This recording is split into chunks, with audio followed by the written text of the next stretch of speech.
Dialeto é o nome usado para caracterizar um modo de falar que seja próprio de um grupo de falantes. Por exemplo, em alguma região do interior de algum estado, pode haver comunidades que interagem entre si e que desenvolvem uma pronúncia muito específica, um vocabulário que não é conhecido fora dali e até mesmo uma estrutura gramatical muito característica deles, usada ali dentro daquele grupo. O dialeto, portanto, é considerado uma variedade da língua. O que se sabe hoje sobre dialeto é que é um conceito muito antigo que surgiu na Grécia Antiga, porque de uma região para outra o grego era muito diferente. Nessa época, o fato de um jeito de falar ser chamado de dialeto não era indicativo de mais status ou de menos status, porque igualmente cada grupo tinha o seu dialeto. Só que depois, por motivos principalmente políticos,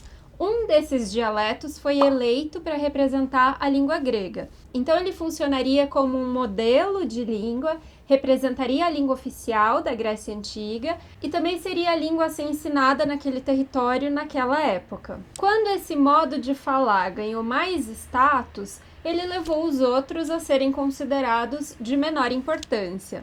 Essa é uma informação fundamental porque a escolha de qual dialeto seria usado como a língua do lugar não teve nada a ver com qual era a melhor língua, ou a mais correta, ou a mais completa, nada disso. A ordem dos acontecimentos é exatamente o contrário. Não é porque eles escolheram um dialeto mais correto e por isso ele virou a língua, e sim, um dialeto virou língua e por isso ele passou a ser visto como superior, como melhor, como mais correto, como mais bonito, qualquer coisa assim.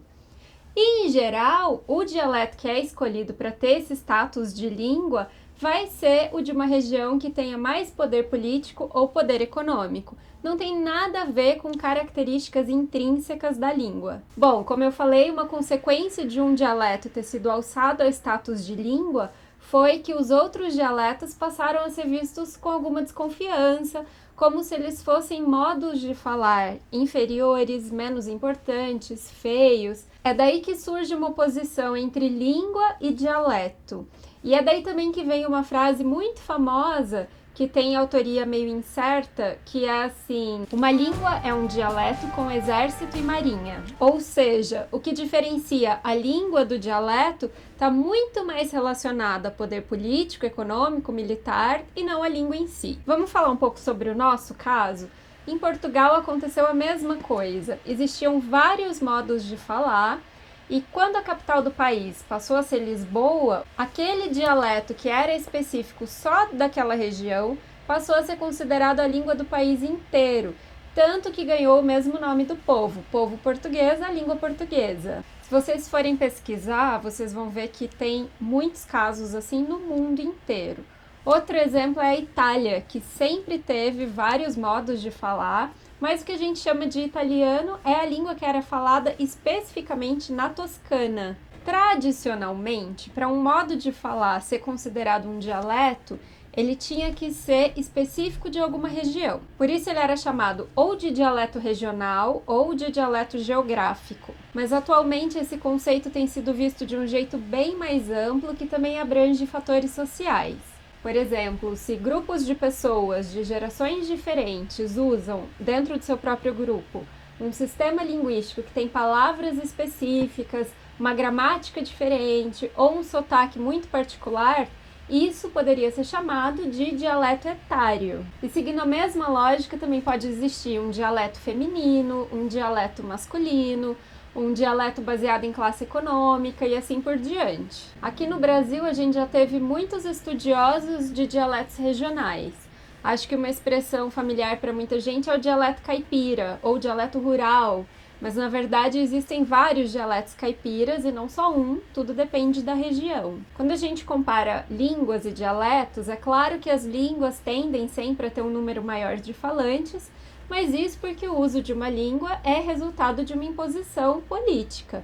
Mesmo que você queira manter vivo na sua região um determinado modo de falar, as crianças que vão para a escola são obrigadas a estudar a língua oficial, porque alguém poderoso decidiu assim, e não porque o dialeto seja ruim. Claro que existem comunidades em que somente o dialeto local é usado, normalmente regiões pequenas, pequenos vilarejos de imigrantes, esse tipo de lugar. Acho importante vocês saberem que decidir o que é ou não um dialeto nem sempre é simples. Não existe formalmente um pré-requisito, como uma quantidade mínima de vocábulos, a existência de uma gramática ou de um dicionário, nada disso. Se em uma determinada região as pessoas têm uma maneira bem específica de se comunicar, isso constitui um dialeto. E isso independe de alguém ter parado para registrar a maneira como essas pessoas falam. Outro exemplo da falta de consenso é que alguns linguistas consideram que o português falado no Brasil é um dialeto e outros acham que não. Alguns defendem que o português brasileiro é uma língua independente do português europeu e outros discordam. Para terminar, uma outra informação importante é que hoje os estudiosos da sociolinguística preferem evitar esse termo dialeto, porque para o senso comum ele pode trazer uma imagem pejorativa e usar no lugar dele variedade linguística. Espero que tenha ficado claro. A minha principal fonte para fazer esse vídeo foi esse livro aqui, que é o Dicionário Crítico de Sociolinguística, da Parábola Editorial, vocês encontram no site deles. Recomendo, li também um outro texto que está aqui na descrição. Muito obrigada para quem assistiu até aqui. Quero lembrá-los de que o Português é Legal também existe no Facebook, no Instagram, no Twitter e no YouTube. Até a próxima!